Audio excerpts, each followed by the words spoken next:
Ladies and gentlemen, please welcome Robert Shimp, Group Vice President of Global Technology Business Unit, Oracle Corporation.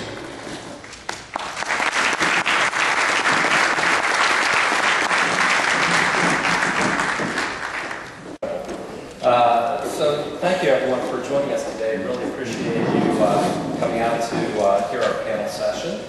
Our panel today is entitled Content Management, Driving Your Business. And the idea behind this was that we thought we wanted to get back to the enterprise and enterprise content management and talk a little bit about not just the details of content management, but how it fits in the larger business context, because obviously content needs to be part of your enterprise business processes.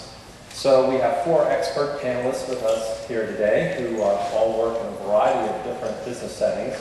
And I'm going to let them introduce themselves, and then we're going to go into a whole conversation around how they use content management in their businesses. So let's start with you, Cindy.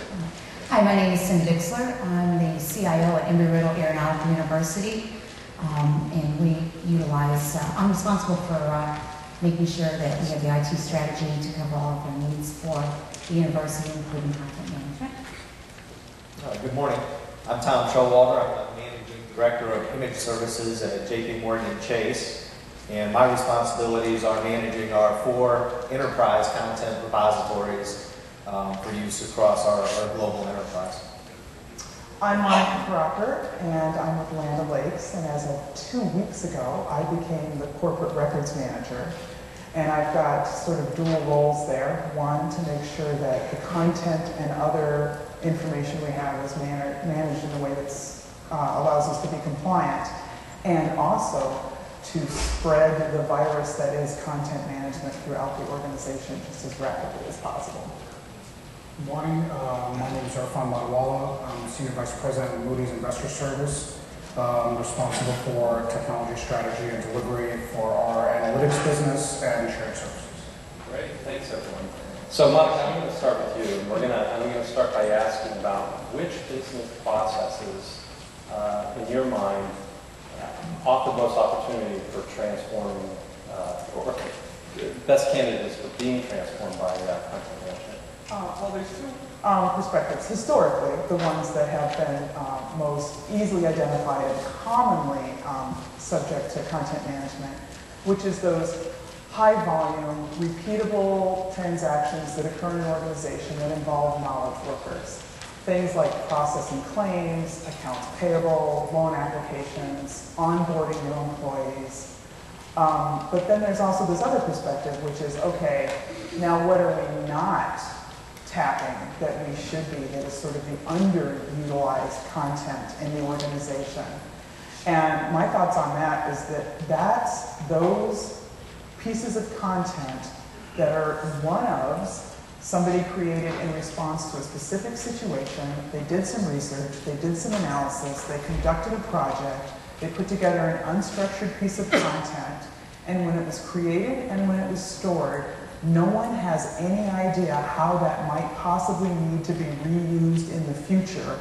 So that's the fuzzy unknowns of capturing the corporate knowledge in a way that it can be constantly referenced and reused and make us smarter as we I can't tell you the number of times as a consultant I've walked into an organization and been asked to put together a strategic document or a white paper or something.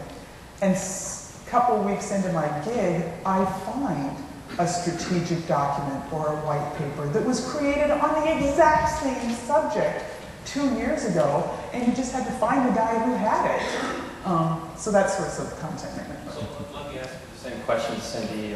Which business processes do you tie your content management to? Well, right now we're finishing up getting all the transactional applications going. And as Monica mentioned, all the processing, accounts payable, invoices, expense reports, HR is where we're venturing into now, all the documents associated with an employee.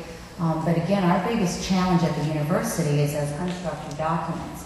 And not just with the knowledge workers, but also in the classroom.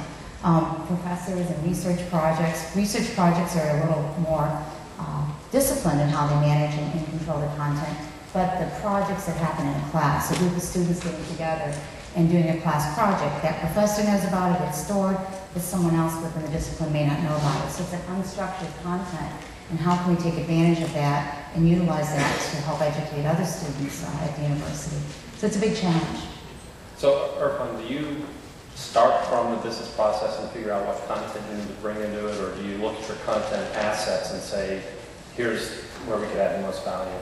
At Moody's, it's interesting because, in shared services, you have to get your unstructured content and find a way to extract the information that's in there. But in our lines of business, we're very much a data-intensive company where we create structured content first.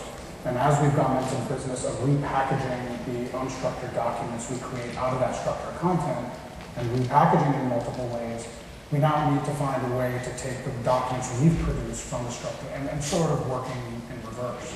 So I would say in the lines of business, we are now beginning to relook at both structured and unstructured cohesively through the business process from basically order to cash and see how we can extract. So, Tom, as you're building out these business processes and adding content management, how does your organization determine the return on investment or the value add that ECM is bringing to the system? How do you do the justification of the process? Well, we actually, because we're spread across all 6 lines of business, and we're an enterprise function, we actually require the business unit to come in and give us a presentation on what they think that value proposition is. And I think we're taking a broader definition of value and saying it should be all financial.